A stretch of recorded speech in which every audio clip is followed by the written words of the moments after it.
want to be clear. Now, the senator, I think it was a very good point that we need to educate ourselves about the State Central Committee. This is my second term of serving on the State Central Committee. There has been controversy throughout the whole community that there is a slate of State Central Committee members that do not look like the diversity of the 41st District. Let's just be clear about it. And if we're going to keep our head in the sand and not inform our people about what's going on and how important something is, then we're complicit in that. I have also a slate of central committees that will be coming to your mailbox probably one day next week. I want you to take a look at that. It is important because if something happens to a senator for whatever reason, those elected members are de facto your representatives, and oftentimes it's politics as usual. Yeah.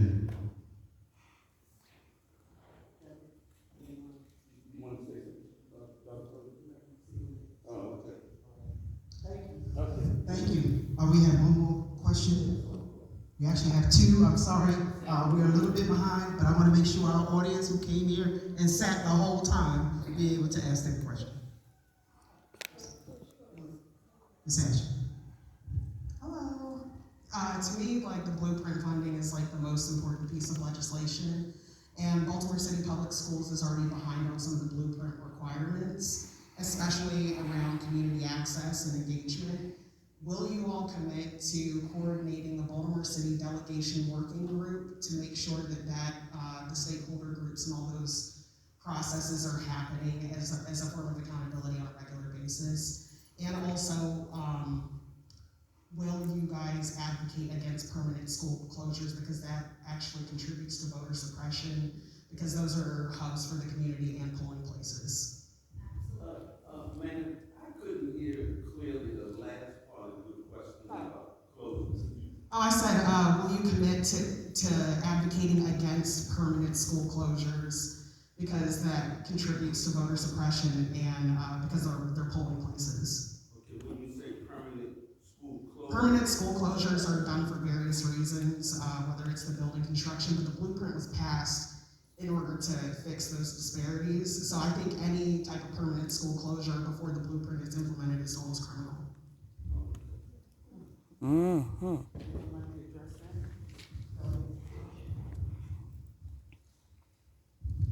Thank you for the question, Ashley. With regards to the first question, absolutely. Our delegation should be making sure that this is there's transparency and accountability in our Baltimore City schools. And specifically, I'm on the Ways and Means Committee, and we focus a lot on the blueprint for Maryland's future. One thing that we worked on a lot last session and we discussed is that we are going to have to make sure every session that the schools are doing what they are supposed to do. So absolutely. In terms of schools closing, I can tell you as a delegation, we have advocated the last 4 years that I've been in office, and I'm sure this has happened even longer. Every time we hear about a school closing in our district, we are advocating against it. We do not want that to happen. We want schools all over our district and people to be able to get to the schools. So absolutely to both questions, and I think that's an answer for everyone and for all of my colleagues as well.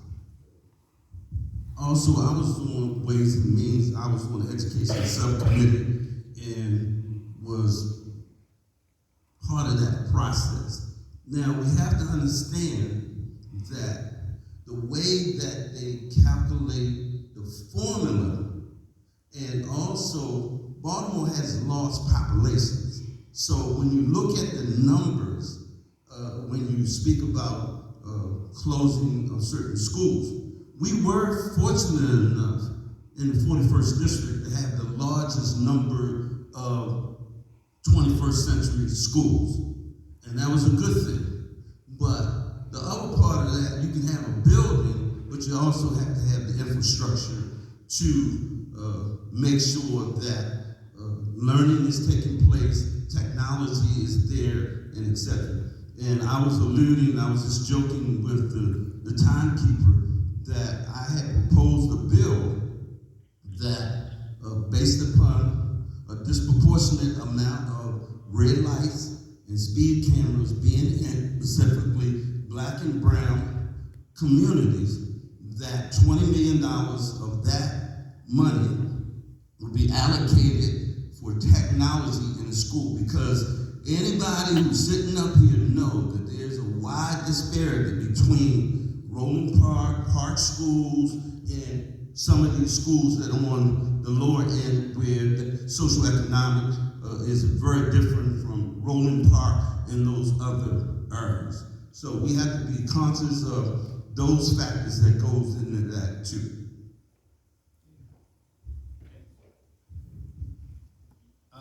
Towards your question, yes, I would support that. As someone who worked at a group home and was the educational liaison for that group home in Northwest Baltimore, yes, we need to keep schools open. We need to be engaged with the community. As a delegation, we absolutely need to work as advocates, but we also, again, need to come back to the community, listen, make sure that we're taking in what you have as initiatives. Because let me also do this. We never talk about what is the job of a delegate or a senator.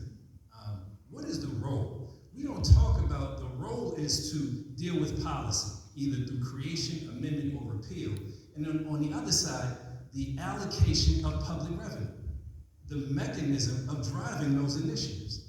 So how can we be in Annapolis but not come to the community? Actually come. You shouldn't have to jump on my Zoom or click my link. I should be coming before you to first listen and then respond and then get back to the front lines. We're just supposed to be soldiers that you all send to battle. And if any of you have served in the military, imagine the privates coming back to the rear and telling y'all what we want. It just doesn't work like that. And unfortunately, I was in the Marine Corps, where we tend to have a little fortitude and determination and not worry about who's around us. If this is the mission, if the mission is to report back to you all, then you can bet I'm going to, and it's true, we can't make every meeting. It's absolutely true. But if I can't make enough meetings in the course of every year, a certain number of meetings, then I'm not supposed to be doing this job, and neither should anyone else. Come on.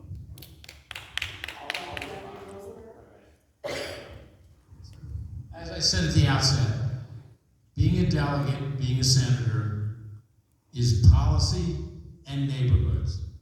It's both. And I think my record, our record as your current delegation shows that we have been very involved with our communities. I do my very best, and so do my colleagues, to come to each neighborhood association in the spring after the session to talk to you about what we have done, and then in the fall to hear from you what do we need to do at the next session.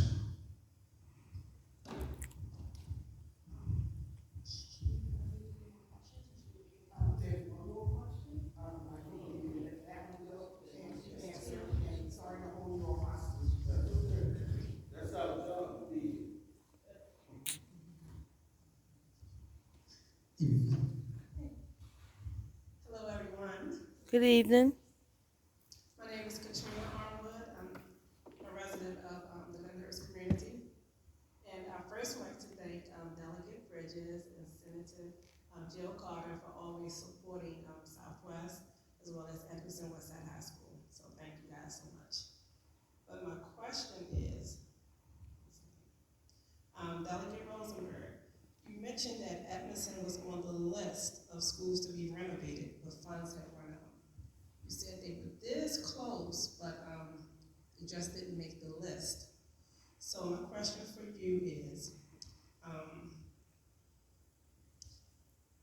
is there another pocket of money that you could try and find for Edmondson to be renovated? It was established in 1955. And we have not had one new window since then. That's over 67 years. Glory so to God. Educational equity. What about the students at our school? That is a very important question. There was money after 2 years worth of 21st century schools. Forest Park was a senior high school, but mostly for K to 8 schools. The decision was made, we're going to do 5 high schools. 2 of them are going to be 5 high schools. 1 is going to be a 4-year program, and the other 2 are going to be 4-year programs. So we're going to cost of doing the 5 high schools were Evanston, Douglas, City, Poly, and Western. But because City and Douglas are historic buildings, the cost was higher by federal law. So they were unable to do all 5. We have already been advocating for Evanston High School. We have had discussions with people from the city school. And what I've said to people from another neighborhood in the district who are concerned that their school is too far down on the list and won't. The way to get more money for city schools, for having more schools renovated, more schools and new schools, is to collectively work with Strong Schools Maryland, or whatever the advocacy group is, and there will be one that's lobbying us, will be there, and we will support it, but we've got to get the delegation members from beyond Baltimore City to support additional funding. But Evanston, it should be, and we will make sure that it stays at the top of the list when we get additional money. Okay, just to reference what you just said, that was Edmiston's second time on the list, and both times we did not make it, right? Forest Park has been renovated 3 times. So tell me, what is the qualification? How do you guys decide on which schools are renovated, how many times they're renovated, and why isn't it evenly spread across the board? That's, well, for the 21st Century School Program, that's a decision that is made by the school system, and our ability to make a difference is to get more money into the system so that more schools are taken care of. And that's the best and how we can be most effective. Okay, I just want you to be aware that because we are not receiving a new building, we have been, we are slated to lose the West Side Skill Center. So in effort to keep the skill center, right, we need a new building so we can then transport our trades over to the main building. Because if not, our students would have to travel across town just to have trades that they should be offered in our community. We hear you. And our record shows that we do hear you. Okay, but I want to see y'all move for us. I want you to just hear me. Right. Roll with me. We are for more funding for schools, and as part of that, we will fight, as we have, for the schools in our district. Thank you. I had a question. Why did Western and Holly and the city in the 41st district? Western Poly are city now. Would you say that money went to city? Why did they get money and it didn't go to Evanston? The decision was made. Because of their alumni. Their alumni. Yeah, I'm a city graduate, Poly graduate, Western graduate, Alumni. but we get along. Okay.